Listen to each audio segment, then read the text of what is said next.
Clapperboard EP.1 English The Abandoned Daughter-in-Law. A Vow in the Blizzard. It was the night of the first full moon of the lunar year.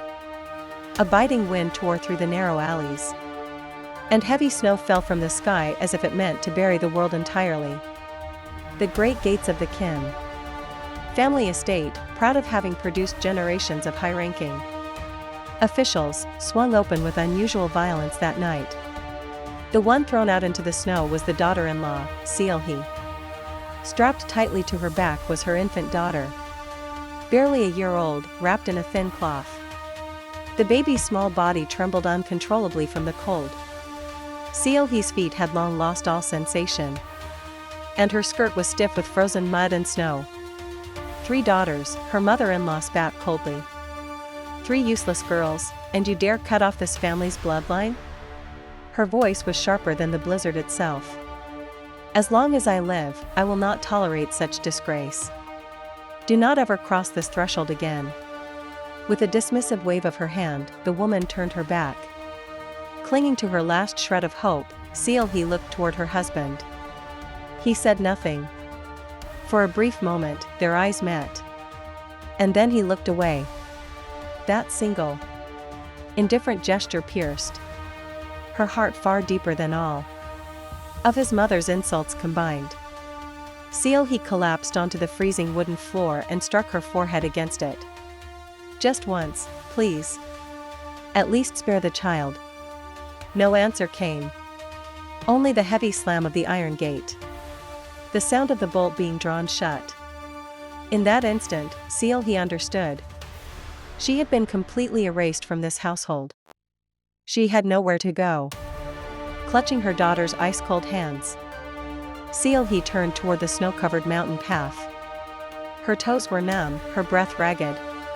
She stumbled again and again, tempted more than once to simply sink into the snow and let everything end. At the edge of the village, she spotted the remains of an abandoned kiln, barely standing. With no strength left, she collapsed inside, still holding her child. Cold wind seeped through the cracks in the walls, hunger and exhaustion crashing over her all at once. Mom, I'm hungry. The child's faint voice echoed in the darkness. Tears streamed down Seil-hee's face, but she wiped them away almost immediately. She could not fall here. If she did, her child would not survive. From her bosom, Seil-hee pulled out a small silk pouch. It was something her mother had pressed into her hand on the day she was married. Without a word, inside were a needle and thread embroidered with a one-of-a-kind technique, carrying her mother's life of endurance, patience, and a silent faith in her daughter. Watch closely, Seil-hee whispered, holding her child tightly. With this needle, I will keep you alive. And one day, I will break their arrogance. Warmth onto her frozen fingers, she began gathering scraps of discarded cloth one by one. Her hands throbbed with pain. Her body was on the verge of collapse, yet her eyes had changed. She was no longer a woman who only wept.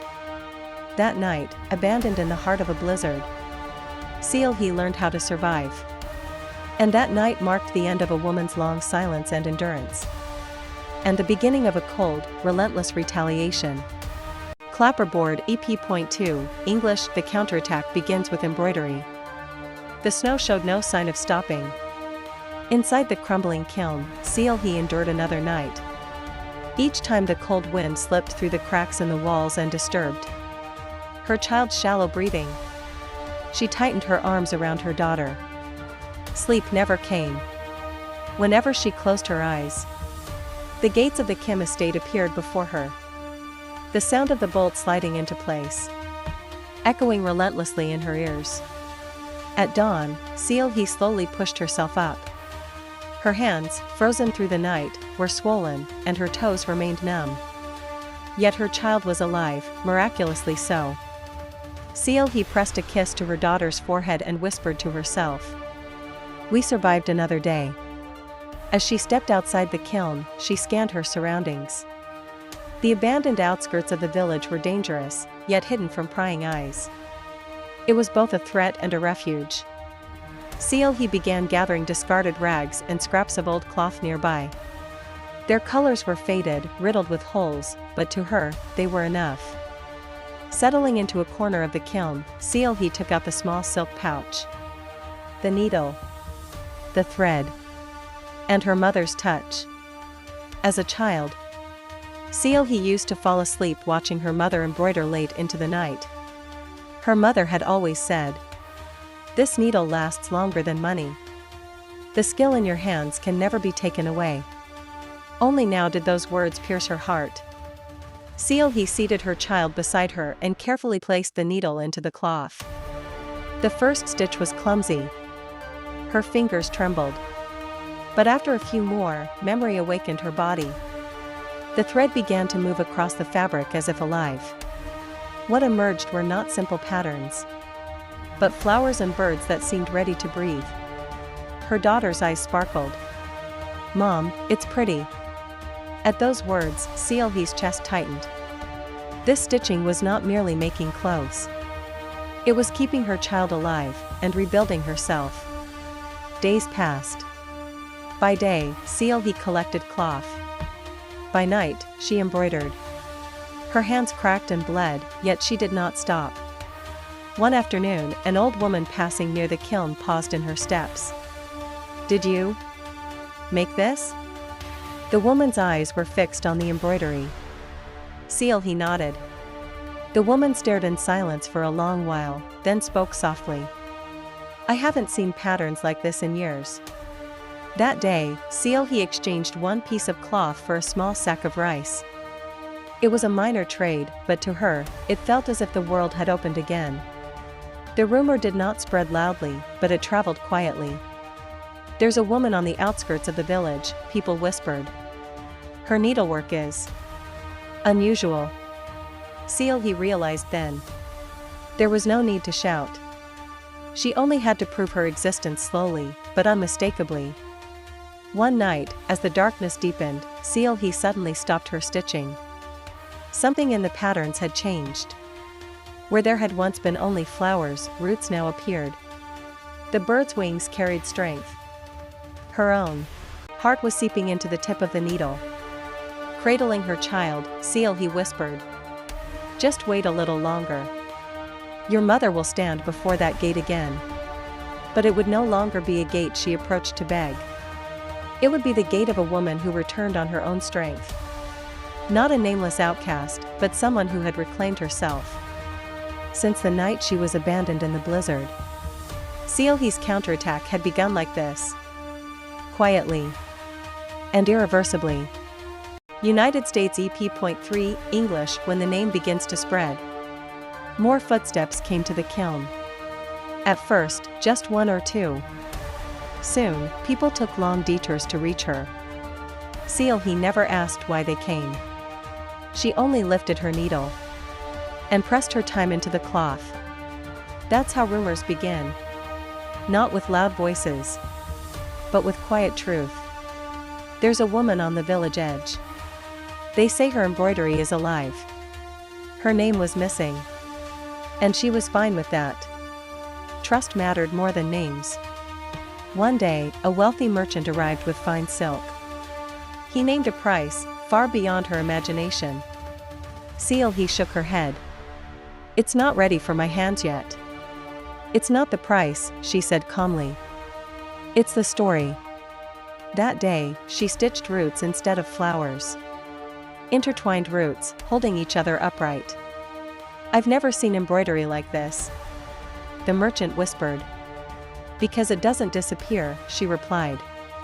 Days later, her work hung in the market. No one knew her, but everyone remembered the embroidery. Requests increased. Seal did not rush. A single hurried stitch could ruin everything. One night, she hid a tiny mark inside the pattern. A sign only those who knew could read. Her mother's way. Her name was still hidden, but the trace remained. Soon, whispers reached the Kim household. That pattern. It resembles their old wedding robes. Seal simply changed her needle. Thinner, sharper, deeper. Holding her child, she whispered, "We will return." But never as before. The questions had begun. Who is she? Why is this embroidery unforgettable? The counterattack had become a rumor. And the rumor was demanding a name. There was no turning back. Clapperboard EP.4, English. Facing the past, the silence trembles. Hook. That day, the air felt unusually heavy. The silence inside the workshop pressed down, stealing her breath. Seal, he held the needle, unable to place the first stitch. Then, footsteps outside. An unfamiliar rhythm. No hesitation. They stopped at the door. The door opened. Cold air rushed in with a woman. A fine silk skirt. Not a wrinkle out of place. Her eyes slowly scanned the room. The child, the piles of cloth, the needle. Then, Seal he's face. Seal he? The name cut through the air. The needle slipped from her hand. The sound of metal hitting the floor shattered the silence. You have the wrong person. But the woman stepped closer. Kim Pancio's house. The daughter-in-law. The child clutched Seal he's skirt. Seal he tightened her grip on the small hand. She would not let the past reach her child. Leave the embroidery and go. I don't discuss personal matters. The woman whispered. That night. I didn't know anything. If you didn't know then. You don't need to know now. Not knowing had always been the easiest excuse. Ending. That night, Seal he ruined her embroidery for the first time. Blood soaked into the pattern. And she understood. Quiet survival was no longer enough. Bell ending line. The moment she faced the past, resistance could no longer remain silent. Clapperboard EP.5, English. Standing before the door again, the balance begins to break. Hook. The silk fluttered in the wind. Seal he folded it and held it close. She was standing before a door she could no longer avoid. The road to Minister Kim's house was wide and spotless. Polished stone steps. High walls, hiding more than they revealed. A gatekeeper stopped her. Where do you come from? I brought embroidery. A commissioned piece. The gate opened. As she crossed the threshold, memories rushed in. The snowstorm, the locked door, her husband's turned back. She took a breath and stepped forward. People gathered in the hall. Low laughter. Teacups clinking. Someone whispered. That embroidery has been the talk of the market. Seal he unfolded the silk. The pattern was quiet, yet powerful. Deep roots. Sharp leaves. Eyes lingered. Her mother-in-law spoke coldly. So you're the woman with the embroidery. Where did you learn to imitate such work? Seal he did not bow. This is not imitation. It is survival. The air froze. You dare step into this house again? I came because this house placed the order. That much was true, and undeniable. Her husband appeared, pale and shaken. Seal he did not look at him. This embroidery lasts. What is touched by hands comes to resemble people. Ending. No one moved to throw her out. Silence stretched on. Seal he turned away. The balance had already begun to collapse. Bell ending line. The moment she crossed the door again, the order of the house started to crack.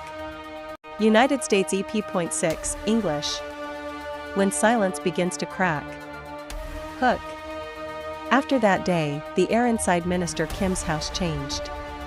Not because sound disappeared, but because words did. People watched more and spoke less. Smiles grew thin. Footsteps turned cautious. Seal he's embroidery drifted through the house like a name no one dared to say. The mother-in-law couldn't sleep. Deep roots. Sharp leaves. She knew this was not decoration. What remained would eventually be exposed. Whispers began. The embroidery's worth even more now. She wasn't just a discarded daughter-in-law. Small words began to breathe. That night, another young woman came to Sealhe. I gave birth to a daughter. I want something that can't be erased. Ending. Alone, it's weak, Sealhe said. But when connected, it never breaks. Silence was no longer holding. It was cracking. Bell ending line. When silence breaks, there's no way back. EP7 English: A Splendid Revenge, and the True Victory. Time changed everything. The grand gate of Minister Kim's house lost its shine.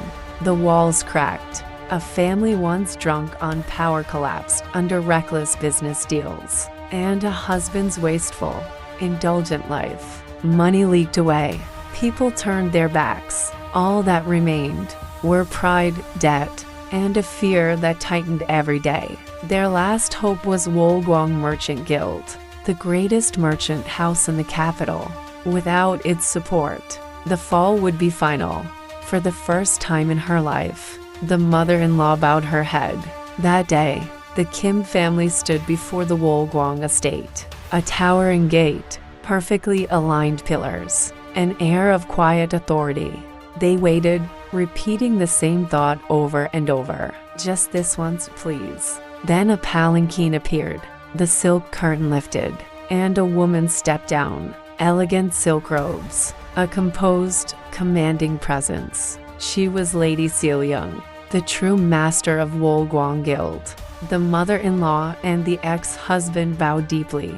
Please, my lady, save our family. We will never forget this mercy. Sealyoung said nothing. The silence was brief, but unbearably heavy. Then she tossed a silk pouch at their feet. Do you remember this? The mother-in-law's eyes widened. Worn silk, faded embroidery, a pouch she had tried desperately to erase from memory. Sealyoung spoke coldly. It belonged to the woman you cast into the snow for giving birth to a daughter. The air froze. The ex-husband turned pale. The mother-in-law's lips trembled. Sealyoung stepped forward. The money you beg for today, she said slowly, was earned with my own blood and needle. There was no pride in her voice, no rage, only truth. Your arrogance drove a woman and a child toward death. Now, receive that arrogance back as poverty. At last, the mother-in-law recognized her. That woman, Sealhe? Sealyoung smiled, but there was no pity in it, no hatred. Sealhe was abandoned in the snow, she said. The woman standing here is Sealyoung. It was a declaration of severance. The final tie to the past was cut. The Kim family collapsed to their knees, wailing, please, just once, save us. We were wrong. But Sealyoung never looked back. Their begging faded, leaving only the consequences of their own choices. As she stepped out of the estate, sunlight fell on her shoulders. Beside her stood her daughter, now grown tall, holding her hand tightly. Mom, the girl asked brightly, are we going home now? Sealyoung nodded. Yes, to our home. A place no longer taken from her. A life she built with her own hands. She knew then, true revenge is not destroying others. It is living so high, so whole, that they can no longer even reach you. The vow made in the snowstorm was finally fulfilled. Clapperboard, EP.8, English: A Fallen House, The Truth That Remained. After the gates of the Wolguang Merchant Guild closed, the Kim family stood there for a long time. No one spoke first. Their knees ached, and they had no strength left to lift their heads. The last hope they had clung to vanished with a single woman's turned back. The road home felt unusually long. The palanquin swayed, its wheels echoing through empty alleys. The mother-in-law stared out the window. It felt as if all eyes were on them. But in truth, no one was looking. That house was already being erased from the world. When the gate opened, the silence inside was overwhelming. Cracks ran through the pillars. Dust lay thick on the wooden floors.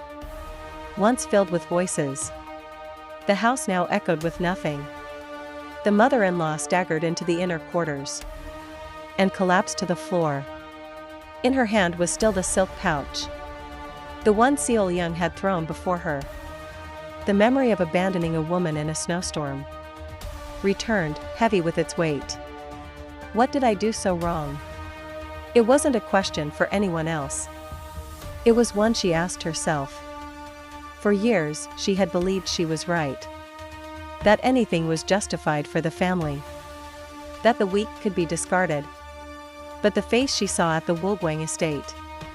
Seal Young's face never wavered. No anger. No regret. That quiet strength hurt her more than hatred ever could. Her husband lay drunk in the corner. He murmured Seal He's name before falling asleep again. That name could no longer save him. Regret, when it comes too late, is always powerless. Days later, creditors arrived. They pushed account books into her hands and searched the house with cold eyes. Furniture was carried out one by one. Screens, tables, porcelain. The house emptied. The sounds disappeared. Staring blankly, the mother-in-law suddenly walked toward the inner storage room. A place no one visited. A door long kept shut. When she opened it, dust rushed out. Inside stood an old chest. After a long hesitation, she lifted the lid. Worn cloth. A tiny pair of children's shoes. And old records. Her hands trembled as she opened them. They were traces of an incident. Long erased from memory. Forgotten by people. But preserved on paper. A note from the night Seal he left. The child was sick. Help was asked for. The door was never opened. The mother-in-law collapsed. Memories she had buried resurfaced. That night, she had heard the child crying. And she chose not to open the door. Only now did she see. That choice had led everything to this end. I chose it. It was a confession. Silence had not been an accident. It had been a decision. After that day, the mother-in-law spoke less. To others, and to herself. The house emptied further. Until one day the gate was sealed shut. The Kim household faded into history. Far away, Seal Young heard the news. She did not look back. The past was already behind her. More important time was moving forward. That night, she sat beside her daughter, needle in hand. This embroidery had no flowers, no blades. Only a strong circle. An unbroken line. An end that became a beginning. Mom, what is it? The child asked. It's us. Seal Young smiled. She finally understood. Truth is heavier after it is revealed. In the fallen house, records remained. In the life that survived, choices remained. And those choices were quietly moving toward the next story. EP9 English. The day the name was spoken. That morning, the air was strangely still. Seal Young opened the window, looked outside for a moment, then slowly closed it. There was no wind, no sound. It felt as if the world itself was holding its breath. She knew it. Today was the day. She had to speak a name she had long postponed. On the table lay a thin folder, records, dates, testimonies. Between the old pages were tiny marks, like needle scars, proof that what was erased had never completely disappeared. Seal Young closed the folder and looked at her daughter. The child had grown. She now understood adult words. Seal Young took her hand. It was warm. Today, Mom has to speak, she said. The child's eyes wavered slightly. Where? To the world. The press room was not large, but the air was heavy. Camera lenses glinted, and countless eyes fixed on her. Some knew her as the owner of the Wolguang Guild. Others saw only a successful woman. No one truly knew her past. Seal Young stepped onto the podium. A brief silence fell. This silence was different. Not the silence of hiding, but the silence before speaking. "My name is Seal Young," she said clearly. Then, after a pause, "And once, my name was Seal He." Flashes exploded. A murmur spread through the room, but Seal Young did not tremble. She was ready. "I am not here today to receive an apology, nor to demand punishment." She took a breath and continued. "I am here to return a name that was erased from the world." She lifted a single document. "This child's name is Seo Jun." The air froze. Reporters' hands moved frantically. Cameras never left the podium. Seal Young spoke the name again. Slower, clearer. Seo Jun. The name needed no explanation. The child, who had been deleted from records, believed never to have existed. She said he was not lost to an accident. He disappeared. Inside silence. Help was asked for, but the door never opened. A chosen silence erased him. Questions poured in. "Why speak now? Weren't you afraid?" Seal Young lifted her head. "I was afraid," she said. "But I was more afraid that another name could be erased the same way." That day, the news spread quickly. A sealed room, deleted records, the choice of silence. And beneath every headline, one name was clearly written: Seo Jun. The old house of the Kim family was already empty, but that name called it back into memory. People grew angry. They asked, why did no one speak? That night, Seal Young returned home. Her daughter was asleep. Only needle and thread remained in the room. She sat before her embroidery. This time, there was writing. Nothing hidden. A name anyone could read. Seo Jun.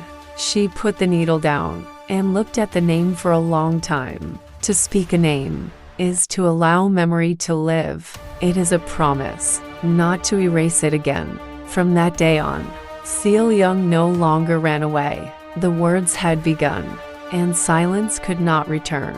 Outside the window, dawn was breaking. She knew it then. The story was moving toward its end. But the truth was only just learning how to speak. And those words were quietly moving toward the final door. Clapperboard EP.10 Final, English. Guilty for bearing only daughters? The Revenge of the Abandoned Daughter-in-Law ****. Opening. After the day the snow fell, the gates of Magistrate Kim's house never opened again. 3 daughters only. Those words carried old contempt and accepted exclusion. Truth emerges. But the world changed. Or rather, it wasn't the world. It was the truth that finally came out of hiding. When Seal He was driven out, no one asked her name. A daughter-in-law was only a daughter-in-law. Daughters were treated as if they did not exist. Silent judgment. 3 girls make a criminal. That sentence was a verdict. No defense allowed. No appeal permitted. That night, Seal He carried her child through the snowstorm. She did not cry. If she did, she knew she would collapse. The choice, what she chose, was not silence, but records. Time passed. The Kim household was no longer called noble. Exposure. Old family registries. Hidden birth records. The erased names of women rose to the surface one by one. Daughters erased for sons. Daughters-in-law abandoned for lineage. Evidence proved stronger. Then silence. Collapse of authority. The mother-in-law lay in a hospital bed. I did it to protect the family. But everyone understood. It was not tradition. It was violence. The husband lowered his head. I wanted to say I didn't know. But I did. Courtroom climax. Seal he sat in the front row of the courtroom. Neither black nor white. Just neat, composed clothing. Why speak out only now? She answered calmly. If I had spoken then, my children would have died. Now, we can live even if I speak. Judgment Day. On the day of the verdict, a red notice was placed on the gate. Confiscated. There was no applause. No cheers. Only time. Arriving exactly as it should. Freedom. Seal he stood before the house one last time. No reason left to return. Nothing left to prove. Holding her children's hands, she slowly turned away. Final dialogue. Mom, did we win? Asked the youngest daughter. Seal he smiled. No. We just survived. Sunlight fell on their faces. The three girls were smiling, as people with lives of their own. Closing message. The crime of bearing daughters never existed. The real crime was a world that made daughters into sins. The camera pulls away. There is no abandoned daughter-in-law. No leftover daughters. Only one thing remains. The story of people who broke silence and reclaimed their names. Clapperboard final subtitle. Daughters are not a crime. Silence was. End.